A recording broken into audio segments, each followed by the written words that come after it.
Hello बच्चों, तो finally कक्षा 9 में वार्षिक परीक्षा 2025-26 विशेष सामाजिक विज्ञान यानी सोशल साइंस 14 मार्च का असली वाला पेपर लेकर आ चुके हैं, वो भी पूरे सॉल्यूशन के साथ। तो बच्चों आपको बिल्कुल भी टेंशन नहीं लेना है। यदि आप इस वीडियो को शुरू से लेकर आज तक वॉच करते हैं तो 100% गारंटी है कि आपके सामाजिक विज्ञान में फुल नंबर आने वाले हैं और आप अपनी कक्षा में टॉप करने वाले हैं। तो चलिए बच्चों, बिना टाइम वेस्ट किए सबसे पहले आप देख लीजिए पेपर का फ्रंट पेज आपका कुछ इस टाइप का होने वाला है। एंड यहाँ पे दिए गए बच्चों सबसे पहले निर्देश और जो क्वेश्चन है बच्चों इसके अगले पेज से दिए गए हैं। तो यहाँ पे देखिए बच्चों, सबसे पहले दिया गया क्वेश्चन नंबर फर्स्ट, निम्नलिखित प्रश्नों में से सही विकल्प का चयन कर लिखिए। इसका पहला क्वेश्चन है भारत किस महाद्वीप का हिस्सा है? ऑप्शन नंबर ब करेंगे इसका एशिया महाद्वीप का। दूसरा क्वेश्चन है इलाहाबाद में किन नदियों का संगम स्थल है? ऑप्शन नंबर अ हो जाएगा गंगा यमुना नदियों का। तीसरा प्रश्न है प्रथम विश्व युद्ध कब लड़ा गया? ऑप्शन नंबर आ करना इसका 1914 से 1918 के मध्य। चौथा क्वेश्चन है संविधान की प्रारूप कमेटी के अध्यक्ष कौन थे? ऑप्शन नंबर बी हो जाएगा करेक्ट, डॉक्टर भीमराव अंबेडकर। पांचवा है भूमि मापने की इकाई है, ऑप्शन नंबर द करेंगे हेक्टेयर। छठवां क्वेश्चन है बंगाल में किस वर्ष अकाल पड़ा था? इसका आंसर हो जाएगा ऑप्शन नंबर आ 1943। तो बच्चों यहाँ पे क्वेश्चन नंबर फर्स्ट हो जाता है अपना पूरा कंप्लीट। इसका फटाफट आप लोग स्क्रीनशॉट ले लीजिए। क्वेश्चन नंबर सेकंड के लिए चलते हैं बच्चों अगले पेज पर। यहाँ पे देखिए प्रश्न 2 है रिक्त स्थानों की पूर्ति कीजिए। पहला क्वेश्चन है ब्रह्मपुत्र नदी को तिब्बत में सांगपो नाम से जाना जाता है। दूसरा क्वेश्चन है कार्ल मार्क्स ने दास कैपिटल नामक ग्रंथ की रचना की थी। तीसरा क्वेश्चन लोकतंत्र नागरिकों का गरिमा और स्वतंत्रता बढ़ाता है। चौथा क्वेश्चन पालमपुर से दूध को निकट के गांव रायगंज में बेचा जाता था। पांचवा प्रश्न है 2011 की जनगणना के अनुसार भारत में साक्षरता दर 74.04% थी। और छठवां क्वेश्चन करेंगे मतदान करने वाले को मतदाता कहा जाता है। तो बच्चों यहाँ पे क्वेश्चन नंबर दूसरा भी हो जाता है अपना पूरा कंप्लीट। इसका भी आप लोग फटाक से स्क्रीनशॉट ले लीजिए। नेक्स्ट देखिए यहाँ पे इसी के नीचे दिया गया क्वेश्चन नंबर तीसरा, निम्नलिखित जोड़ियों का सही मिलान कर लिखिए। एक साइड है आ, दूसरे साइड है बा।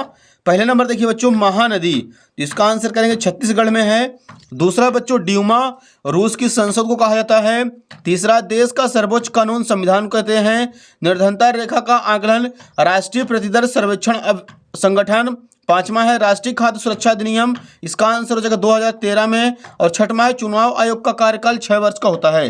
तो बच्चों यहाँ पे क्वेश्चन नंबर तीसरा जो है वो भी अपना पूरा कंप्लीट हो चुका है, सही जोड़ी। इसका भी आप लोग फटाक से स्क्रीनशॉट ले लीजिए। क्वेश्चन नंबर 4 के लिए मूव करते हैं बच्चों अगले पेज पर। यहाँ पे देखिए पहले बच्चों क्वेश्चन नंबर 4 है निम्नलिखित प्रश्नों का उत्तर एक शब्द वाक्य में लिखिए।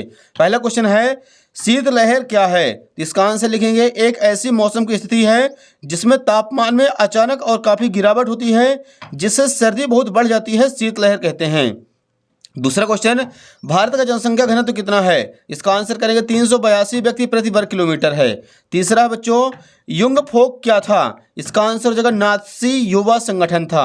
चौथा क्वेश्चन नेल्सन मंडेला किस देश के राष्ट्रपति थे? दक्षिण अफ्रीका के। पांचवा प्रश्न कार्यशील पूंजी का एक उदाहरण लिखिए। इसका आंसर हो जाएगा बच्चों बिक्री। और छठवां क्वेश्चन है बीपीएल कार्ड किस वर्ग के लोगों को प्रदान किए जाते हैं? इसका आंसर लिखेगा गरीबी रेखा से नीचे के परिवारों को बीपीएल कार्ड प्रदान किए जाते हैं। तो बच्चों यहाँ पे क्वेश्चन नंबर चौथा जो था वो भी अपना पूरा कंप्लीट हो चुका है। इसका भी आप लोग फटाक से स्क्रीनशॉट ले लीजिए।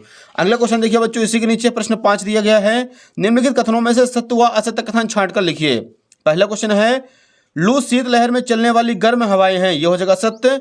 दूसरा है भारत में जनसंख्या वृद्धि का एक कारण मृत्यु दर में कमी है, यह हो जाएगा असत्य। तीसरा प्रश्न भारत की जनगणना प्रतिवर्ष 5 वर्ष में की जाती है, यह हो जाएगा सत्य।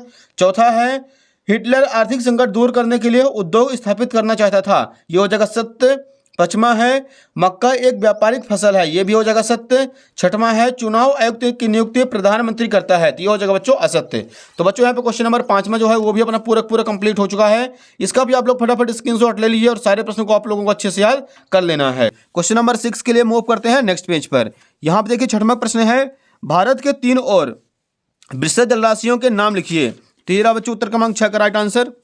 यहाँ पे आपको लिखना है उत्तर क्रमांक 6। भारत के 3 और विस्तृत जलराशियों के नाम हैं पूर्व में बंगाल की खाड़ी, पश्चिम में अरब सागर और दक्षिण में हिंद महासागर। क्वेश्चन नंबर 7वां देखिए मानसूनी वर्षा की विशेषताएं लिखिए कोई दो। ये रहा बच्चों 7वें का आंसर। मानसूनी वर्षा कृषि के लिए बहुत अहम होती है। दूसरा पॉइंट लिखना है मानसूनी वर्षा अनिश्चित होती है।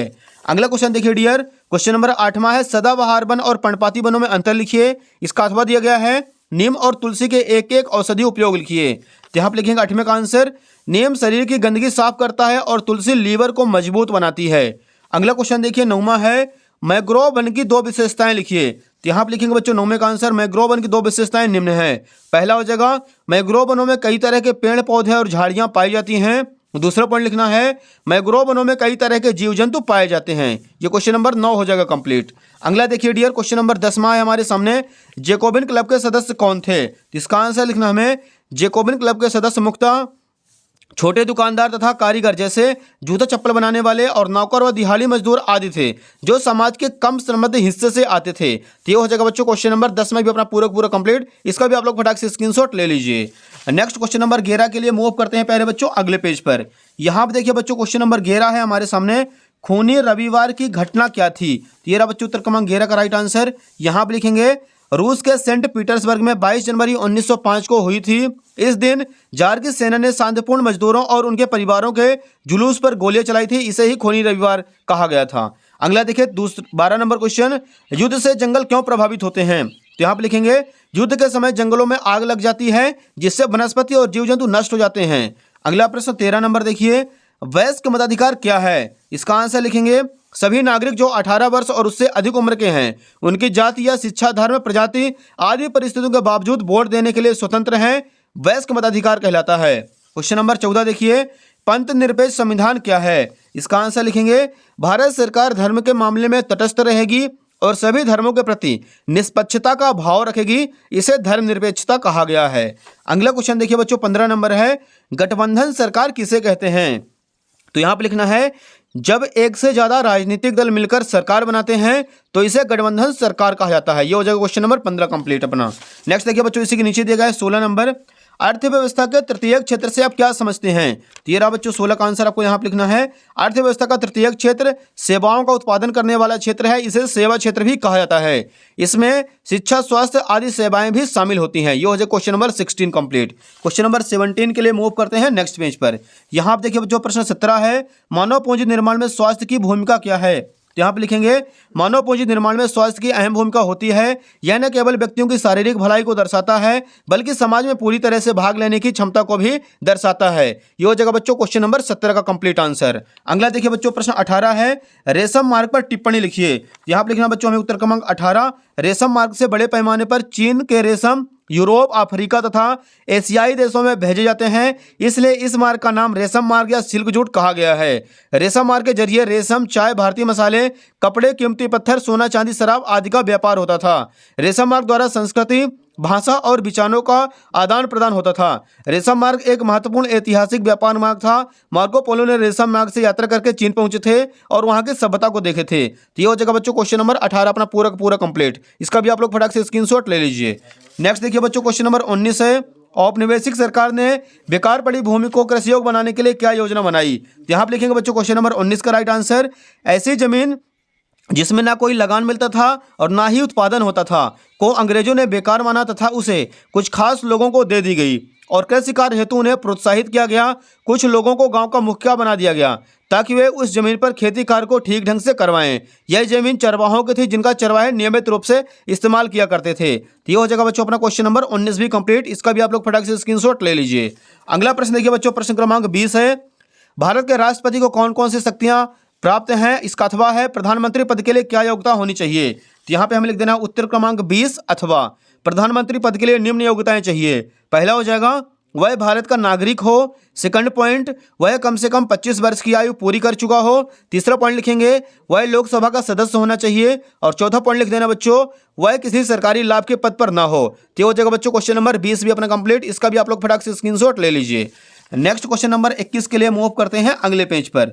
यहाँ आप देखिए पहले बच्चों क्वेश्चन नंबर 21 है हमारे सामने, भारत के मानचित्र में निम्नलिखित को दर्शाइए। पहला पॉइंट दिया गया है मालवा का पठार, दूसरा लक्षद्वीप, तीसरा चिल्का झील, चौथा कंचनजंगा। इसका अथवा भी आप लोग कर सकते हैं, भारत के मानचित्र में निम्नलिखित को दर्शाइए। छोटा नागपुर का पठार, अंडमान निकोबार द्वीप समूह, सतलज नदी, भारतीय मरुस्थल। अगला क्वेश्चन नंबर 22 देखिए बच्चों, भारतीय संविधान द्वारा नागरिकों को कौन कौन से मौलिक अधिकार दिए गए हैं, किन्हीं चार को समझाइए। तो यहाँ पर लिखना बच्चों उत्तर क्रमांक 22, भारतीय संविधान द्वारा नागरिकों को निम्न मौलिक अधिकार दिए गए हैं।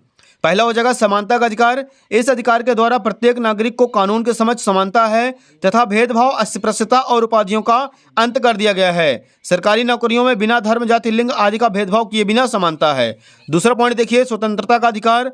स्वतंत्रता के अधिकार के अंतर्गत नागरिकों को भाषण देने तथा विचार प्रकट करने, देश में किसी भी स्थान पर घूमने फिरने आदि की स्वतंत्रता है। तीसरा पॉइंट लिखना है शोषण के विरुद्ध अधिकार। इस अधिकार के अनुसार मानव के क्रय विक्रय किसी से बेचकर तथा 14 वर्ष से कम आयु वाले बच्चों को कारखानों, खानों या किसी खतरनाक धंधे में लगाने पर रोक दी गई है।